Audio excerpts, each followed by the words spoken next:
Good morning, all of you.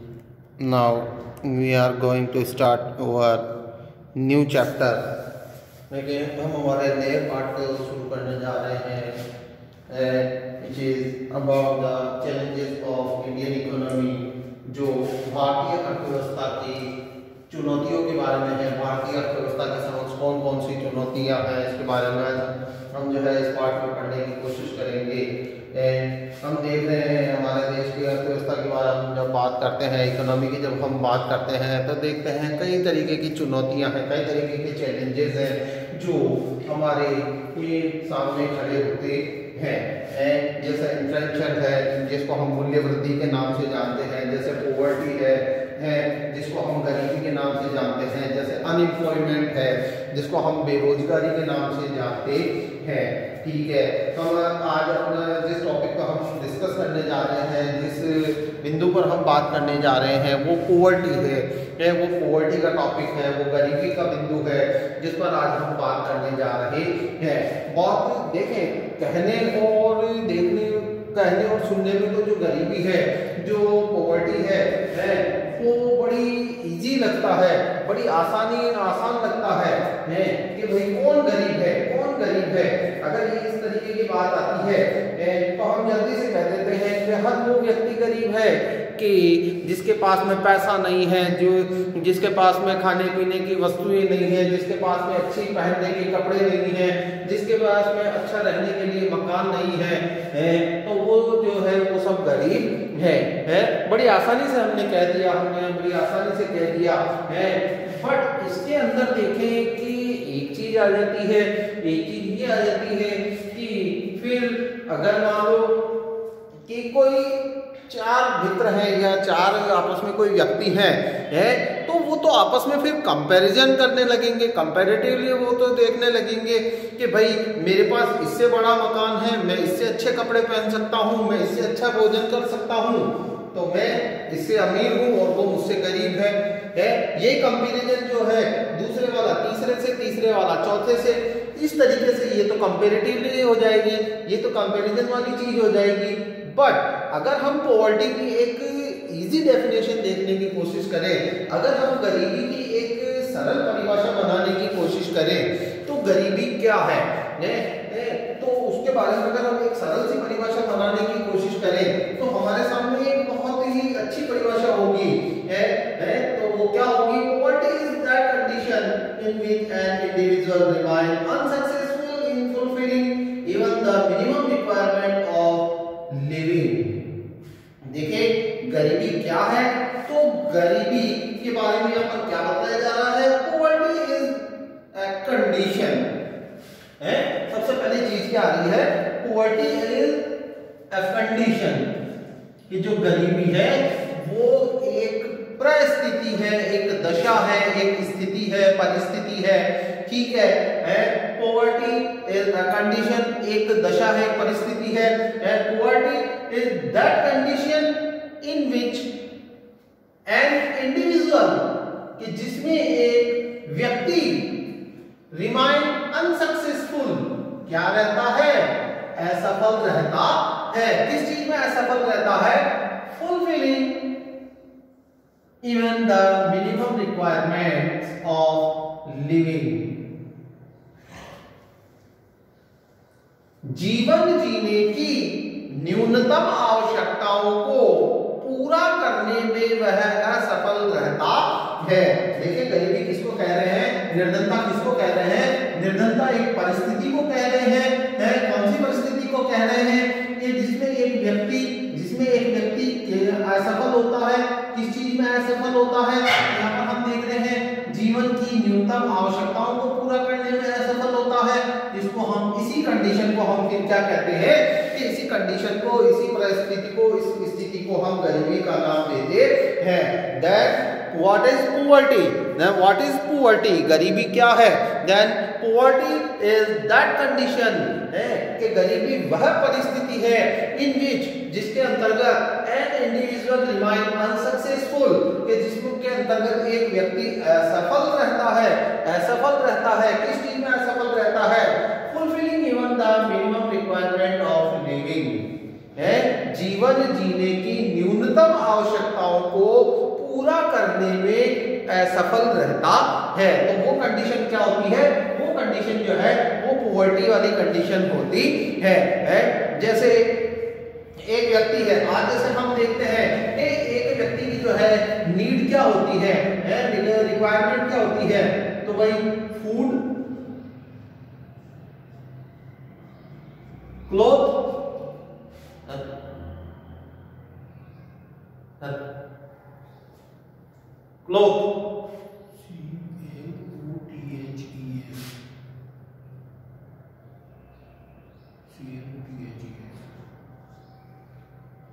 कपड़े हैं, and house, यानी कि मकान, यानी कि रोटी, कपड़ा और मकान, ये तीन आवश्यकताएं जो है व्यक्ति की होती है, फूड, क्लॉथ एंड हाउस। ये व्यक्ति की जो है सबसे मिनिमम रिक्वायरमेंट होती है, सबसे न्यूनतम आवश्यकता होती है कि उसको रहने के लिए एक मकान हो, एक घर हो, उसको पहनने के लिए कपड़े हो और उसको भोजन करने के लिए खाद्य सामग्री हो। अगर कोई व्यक्ति इसको पूरा कर पाता है, इसको फुलफिल कर पाता है, इट मींस वह पुअर नहीं है, और अगर वो इसको पूरा नहीं कर पाता है, इट मींस वह पुअर है। अब देखें कि पॉवर्टी जो है वो क्या है? Poverty is the economic deprivation. देखिए जनरली हम क्या एक्सपेक्ट करते हैं, सामान्य तौर पर जो है गरीबी के लिए हम क्या आशा लगाते हैं, क्या उम्मीद लगाते हैं? Poverty is the economic deprivation है कि जो गरीबी है वह आर्थिक पिछड़ापन है, एब्सेंस ऑफ मनी है, धन की अनुपस्थिति, एंड प्रॉपर्टी, संपत्ति की अनुपस्थिति इज नाउ एज पॉवर्टी। गरीबी के नाम से जानी जाती है, गरीबी कही जाती है। ठीक है, अब हम यहाँ पर देखने की कोशिश करेंगे कि आखिर गरीबी होती कितने प्रकार की। और देखो भाई कि गरीबी भी जो है अपने, जैसा कि हमने यहाँ पर कहा कि एक व्यक्ति जो है अपनी न्यूनतम आवश्यकताओं को पूरा नहीं कर पाता है तो वह गरीब कहलाता है। अब गरीबी भी किस किस प्रकार के गरीब होते हैं तो उसको हम देखने की कोशिश करते हैं टाइप्स ऑफ पॉवर्टी में। टाइप्स ऑफ पॉवर्टी की जब हम बात करते हैं, टाइप्स ऑफ पॉवर्टी की जब हम बात करते हैं, गरीबी के प्रकार, निर्धनता के प्रकारों की जब हम बात करते हैं, निर्धनता के प्रकारों की जब हम बात करते हैं तो हम क्या देखते हैं? Mostly two types of poverty है कि मुख्य रूप से गरीबी के दो प्रकार हैं, absolute poverty and relative poverty. यानी कि संपूर्ण गरीबी और तुलनात्मक गरीबी। चलते हैं हम इसको देखने की कोशिश करते हैं, समझने की कोशिश करते हैं। What is absolute poverty? What is absolute poverty? Under the standard level of minimum और basic requirement for living is fix. देखिए एब्सोल्यूट पॉवर्टी की हम बात कर रहे हैं। सबसे पहले हम संपूर्ण गरीबी की बात करते हैं। संपूर्ण गरीबी की बात करते हैं अंडर दिस, इसके अंतर्गत क्या होता है? तो यहाँ पर हम देख रहे हैं लेवल ऑफ मिनिमम और बेसिक रिक्वायरमेंट, यानी कि न्यूनतम और आधारभूत आवश्यकताओं का जो लेवल होता है, जो स्तर होता है फॉर लिविंग, रहने के लिए है, इज फिक्स। क्या होता है? तय होता है। कहने का मकसद यहाँ पर ये आ रहा है, देखिए एब्सोल्यूट पॉवर्टी के बारे में बताया जा रहा है कि इसमें जो स्टैंडर्ड और ऑफ लेवल है, स्टैंडर्ड लेवल जो है मानक जो स्तर है इसका स्टैंडर्ड लेवल ऑफ मिनिमम और बेसिक रिक्वायरमेंट है फॉर लिविंग, रहने के लिए, जीवन जीने के लिए, सर्वाइवल के लिए हम क्या करते हैं कि जो न्यूनतम आवश्यकताएं होती है, जो मिनिमम जो हमारी नीड होती है, रिक्वायरमेंट होती है, और हमारी जो बेसिक रिक्वायरमेंट होती है, जो आधारभूत आवश्यकताएं होती है, उनको फिक्स कर दिया जाता है, तय कर दिया जाता है। जैसे मान लो कि ये तय कर दिया कि भाई अगर मान लो कोई पर्सन अगर 1000 रुपीज पर मंथ कमा रहा है, 1000 रुपए प्रति महीना कमा रहा है और उसकी आवश्यकताएं पूरी हो रही है, इट मीन्स वो गरीब नहीं है, उसको हम गरीब नहीं कहेंगे। तो देख रहे हैं हम यहाँ पर absolute poverty. What is absolute poverty? कि वास्तविक जो संपूर्ण गरीबी है, जो जो पूर्ण गरीबी है वो किसको कहते हैं कि एक स्टैंडर्ड लेवल के डाउन जाते ही, एक न्यूनतम स्तर के नीचे जाते ही, जैसे मान लो कोई भी पर्सन है, अगर वो इस स्टैंडर्ड लेवल के डाउन जाएगा, नीचे की ओर जाएगा, इट मींस वो गरीब कहलाएगा, वो पुअर कहलाएगा। That person is called poor. है कौन सा पर्सन होगा कि जो इस स्टैंडर्ड लेवल के नीचे जाएगा, इस मानक स्तर के नीचे जाएगा। ठीक है, तो देखें what is absolute poverty. Absolute poverty is that poverty in which standard level of minimum और बेसिक रिक्वायरमेंट इज फिक्स। है कि इसमें क्या किया जाता है कि निवास करने रहने के लिए जो है, जो आवश्यकताएं हैं, जो आधारभूत आवश्यकताएं, जो मूलभूत आवश्यकताएं हैं और जो न्यूनतम आवश्यकताएं हैं उनको तय कर दिया जाता है। After this those people who are unable to achieve the standard fixed level of minimum requirement are considered to be condition of absolute poverty। इसके बाद में अगर कोई व्यक्ति जो है, अगर वो इस मानक स्तर से नीचे जाता है तो वह क्या कहलाता है, वह संपूर्ण गरीब कहलाता है। Therefore, absolute poverty is that condition in which an individual remains unsuccessful in fulfilling the minimum requirement of his life। है अतः जो संपूर्ण गरीबी है वह एक ऐसी परिस्थिति है। Therefore, absolute poverty is that condition के संपूर्ण गरीबी वह स्थिति है in which जिसके अंतर्गत an individual के जो एक व्यक्ति है रिमाइन अनसक्सेसफुल क्या रहता है, असफल रहता है। इसमें असफल रहता है in fulfilling the minimum requirement of his life, अपने जीवन की न्यूनतम आवश्यकताओं को पूरा करने में असफल रहता है। Minimum of absolute poverty is more important in context to undeveloped nations. देखिए कि संपूर्ण गरीबी का जो ये विश्वास है, संपूर्ण गरीबी की जो ये विचारधारा है बहुत अधिक महत्वपूर्ण है। किसके संदर्भ में बहुत अधिक महत्वपूर्ण है, अनडेवलप्ड नेशंस, विकसित राष्ट्रों में यह बहुत प्रचलित है, ये भावना बहुत प्रचलित है, ये विश्वास बहुत प्रचलित है।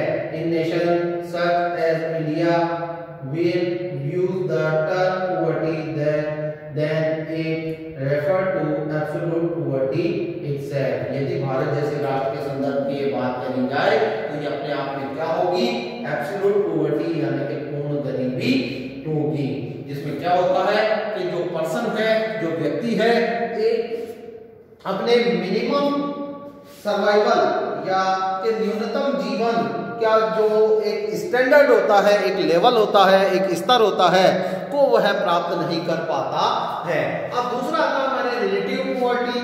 रिलेटिव पॉवर्टी है यानी कि तुलनात्मक गरीबी। तुलनात्मक गरीबी the method of relative disabilities in the distribution of income or wealth or consumption expense between various sections of the society or nation is known as relative poverty।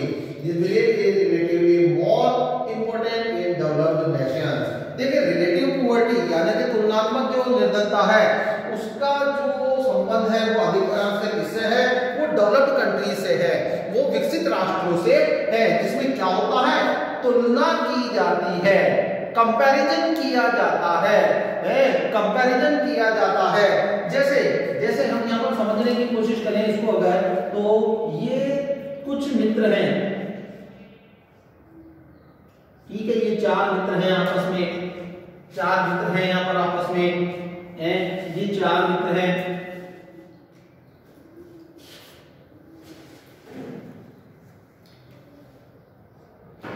जिनकी क्या है, ये चार मित्र यहाँ पर हम देख लेते हैं, इसको थोड़ा सा और खोल के देख लेते हैं। ठीक है,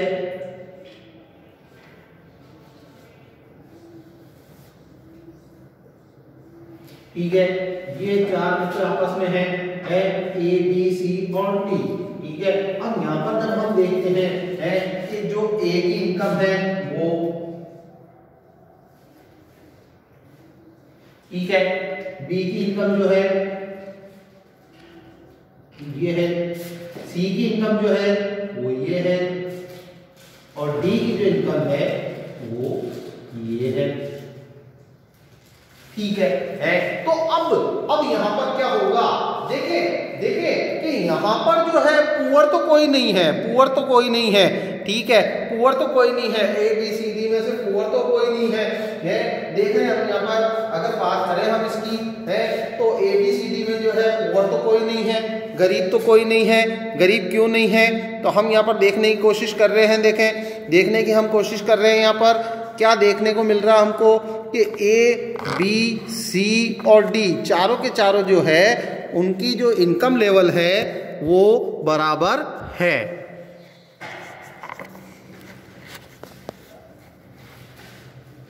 बराबर कैसे है कि भाई उनको जो है अपनी जो है मिनिमम रिक्वायरमेंट तो वो पूरी कर पा रहे हैं, अपनी न्यूनतम जो आवश्यकता है उसको तो पूरा कर पा रहे हैं। बट यहाँ पर क्या हो रहा है यहाँ पर क्या हो रहा है कि डी के कंपैरिजन में बी पुअर है, बी के कंपैरिजन में ए पुअर है, और ए के कंपैरिजन में सी पुअर है, सी पुअर है। तो यहाँ पर देखो रिलेटिव जो मतलब पुअर्टी है यानी कि तुलनात्मक जो गरीबी है वो कौन सी कहलाती है, वो क्या कहलाती है। तो यहाँ पर हम देखें, बात कर रहे हैं यहाँ पर गरीबी, तुलनात्मक गरीबी की the measures of relative dissimilarity in the distribution of income और वेल्थ है। किसका तुलना, किसका अध्ययन, मेजर यानी मापक, किसका मापक, डिससिमिलरिटीज ऑफ इनकम और वेल्थ और consumption expense between various section of society है, यानी समाज के विभिन्न वर्गों के बीच है उपभोग एवं खर्च, आय एवं संपत्ति का असमान वितरण है। डिससिमिलरिटी यानी असमानता क्या कहलाती है, रिलेटिव पॉवर्टी कहलाती है। अब देखें कि अगर हम मेजरमेंट की बात करें, measurement of poverty in India की बात करें, भारत में गरीबी की, और ये देखें भारत में गरीबी के मापन की अगर हम बात करें तो पहला जो प्रयास हुआ वो हुआ 1868 में। सबसे पहले गरीबी का मापन जो किया गया वो 1868 में किया गया, और दादा भाई नौरोजी ये वो व्यक्ति थे ये फर्स्ट इकोनॉमिस्ट ऑफ इंडिया माने जाते हैं, भारत के प्रथम जो है अर्थशास्त्री माने जाते हैं, जिन्होंने क्या किया कि भारत के में जो है क्या किया कि भारत में गरीबी का मापन करने का प्रयास किया। कब किया, 1868 में है। अब देखिए स्वतंत्रता के बाद की अगर हम बात करते हैं, तो 1962 में क्या किया गया, फॉर्म ए स्टडी ग्रुप, एक अध्ययन समूह का निर्माण किया गया, और क्या किया गया, गरीबी के मापन का प्रयास किया गया। स्वतंत्रता के बाद में दूसरा जो प्रयास हुआ वो वी.एम. दांडेकर और नीलकंठ रहत के नेतृत्व में हुआ, जिन्होंने क्या किया कि जिन्होंने प्लानिंग कमीशन के गाइडेंस में नियोजन विभाग के जो है निर्देशन में क्या किया, define certain area of poverty, जिन्होंने कि गरीबी का एक परिक्षेत्र निर्धारित किया है।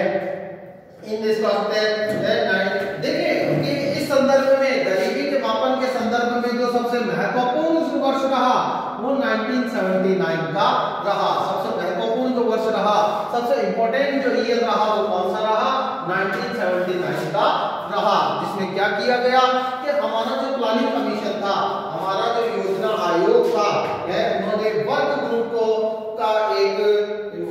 का जो है क्रिएशन किया, एक कार्य समूह का निर्माण किया, एक वर्क फोर्स का जो है फॉर्मेशन किया। ठीक है, वर्क ग्रुप का फॉर्मेशन किया, जिसने किया effective consumption demand and minimum requirement है, which is also now as white colour committee present है, कि एक जो है प्रभावशाली उपभोग, प्रभावशाली मांग, प्रभावशाली न्यूनतम आवश्यकता से संबंधित एक किया, जिसको क्या नाम दिया गया, जिसको वाई के अलग समिति का नाम दिया गया, वाई के अलग समिति का नाम यहाँ पर दिया गया। ठीक है, जिसमें क्या रखा गया, यहाँ पर देखने को मिल रहा हमने कि जिन्होंने जो है प्रेजेंट एड्स रिपोर्ट अपनी एक जो है दस्तावेज प्रस्तुत किया है 1979 में, और क्या तय किया कि रूरल एरिया में, देखिए अर्बन और रूरल एरिया में इन्होंने कैलोरी के डिफरेंट जो है बेस पर है कितनी कैलोरी के भाई 2100 कैलोरी तो अर्बन एरिया में और 2400 कैलोरी जो है रूरल एरिया में फिक्स कर दिया। अगर इससे कोई कम मिलता है, इससे अगर किसी को कम कैलोरी मिलती है तो उसको फिर किस रूप में, गरीब के रूप में, एज ए पुअर पर्सन के रूप में उन्होंने शो किया। ठीक है, उसके बाद में जो प्रयास हुआ वो 1993 1994 में हुआ है, और फिर जो है 2004-05 में फिर से प्रयास किया गया, और ये प्रयास करने वाले कौन थे, डी.टी. लकड़वाला, सुरेश तेंदुलकर और सी रंगराजन, जिन्होंने क्या किया, अपनी रिपोर्ट प्रस्तुत करते हुए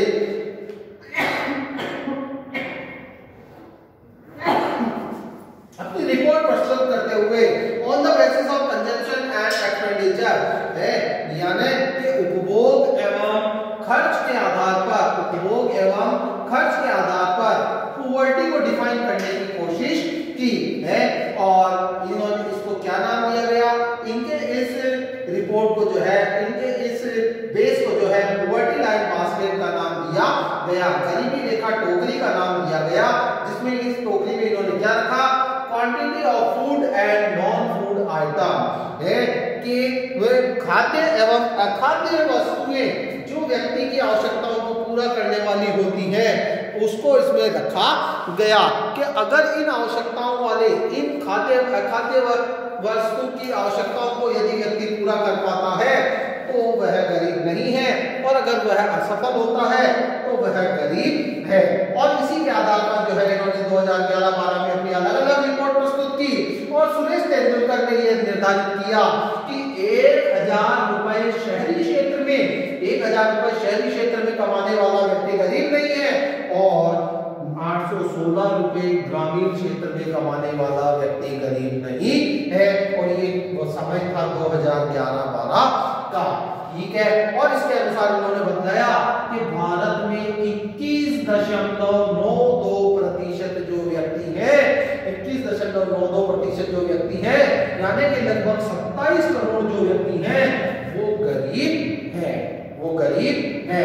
ठीक है, और इन्हीं के साथ में सी रंगराजन जो कि इनके साथ ही अध्ययन कर रहे थे, गरीबी का स्टडी कर रहे थे, ठीक है, उन्होंने भी अपनी रिपोर्ट प्रस्तुत की, अपनी रिपोर्ट दी, और ये बतलाया कि ग्रामीण क्षेत्र में 972 रुपए कमाने वाला व्यक्ति और शहरी क्षेत्र में 1460 रुपए कमाने वाला जो व्यक्ति है वो गरीब नहीं है, और इससे नीचे यदि कोई कमाने वाला व्यक्ति है तो वो गरीब है। और इसी आधार पर इन्होंने बताया कि भारत की 29.5% जो जनसंख्या है, 29.5% जो पॉपुलेशन है वो पुअर है, वो गरीब है। अब जब इतनी अगर जनसंख्या गरीब है तो नेचुरल सी बात है कि भाई हमको जो है कुछ ना कुछ तो उपाय करने पड़ेंगे, कुछ ना कुछ तो मेजर करने पड़ेंगे, गरीबी के कारणों का पता लगाना पड़ेगा और उन्हें दूर करने का प्रयास करना पड़ेगा। तो गरीबी के कारणों, कॉज ऑफ पॉवर्टी को हम नेक्स्ट वीडियो में पढ़ने की कोशिश करेंगे। तब तक के लिए थैंक यू।